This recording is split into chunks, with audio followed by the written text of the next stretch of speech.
you want to change the world, start off by making your bed. If you make your bed every morning, you will have accomplished the first task of the day. It will give you a small sense of pride, and it will encourage you to do another task, and another, and another. And by the end of the day, that one task completed will have turned into many tasks completed. Making your bed will also reinforce the fact that the little things in life matter. If you can't do the little things right, you'll never be able to do the big things right. And if by chance you have a miserable day, you will come home to a bed that is made, that you made. And a made bed gives you encouragement that tomorrow will be better. You can't change the world alone. You will need some help. And to truly get from your starting point to your destination takes friends, colleagues, the goodwill of strangers, and a strong coxswain to guide you. If you want to change the world, find someone to help you paddle. Over a few weeks of difficult training, my SEAL class, which started with 150 men, was down to just 42. There were now 6 boat crews of 7 men each. I was in the boat with the tall guys, but the best boat crew we had was made up of the little guys, the Munchkin crew, we called them. No one was over 5'5". The Munchkin boat crew had 1 American Indian, 1 African American, 1 Polish American, 1 Greek American, 1 Italian American, and 2 tough kids from the Midwest. They out-paddled, outran, and outswam all the other boat crews. The big men in the other boat crews would always make good-natured fun of the tiny little flippers the Munchkins put on their tiny little feet prior to every swim. But somehow these little guys from every corner of the nation and the world always had the last laugh, swimming faster than everyone and reaching the shore long before the rest of us. SEAL training was a great equalizer. Nothing mattered but your will to succeed, not your color, not your ethnic background, not your education, not your social status. If you want to change the world, measure a person by the size of their heart, not by the size of their flippers. To pass SEAL training, there are a series of long swims that must be completed. One is the night swim. Before the swim, the instructors joyfully brief the students on all the species of sharks that inhabit the waters off San Clemente. They assure you, however, that no student has ever been eaten by a shark, at least not that they can remember.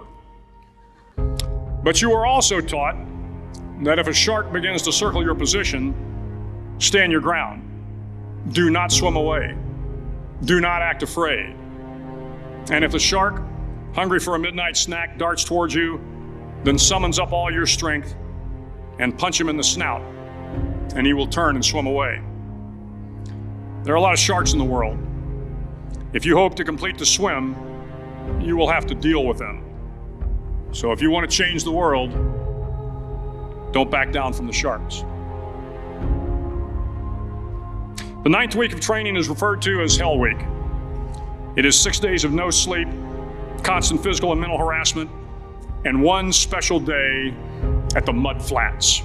The Mud Flats are an area between San Diego and Tijuana where the water runs off and creates the Tijuana Sloughs, a swampy patch of terrain where the mud will engulf you. It is on Wednesday of Hell Week that you paddle down to the Mud Flats and spend the next 15 hours trying to survive this freezing cold, the howling wind, and the incessant pressure to quit from the instructors. As the sun began to set that Wednesday evening, my training class, having committed some egregious infraction of the rules, was ordered into the mud.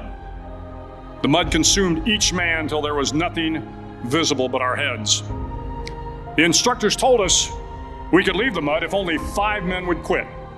Only 5 men, just 5 men, and we could get out of the oppressive cold. Looking around the mud flat, it was apparent that some students were about to give up.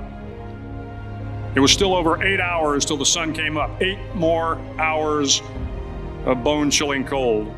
The chattering teeth and the shivering moans of the trainees were so loud, it was hard to hear anything. And then one voice began to echo through the night. One voice raised in song. The song was terribly out of tune, but sung with great enthusiasm.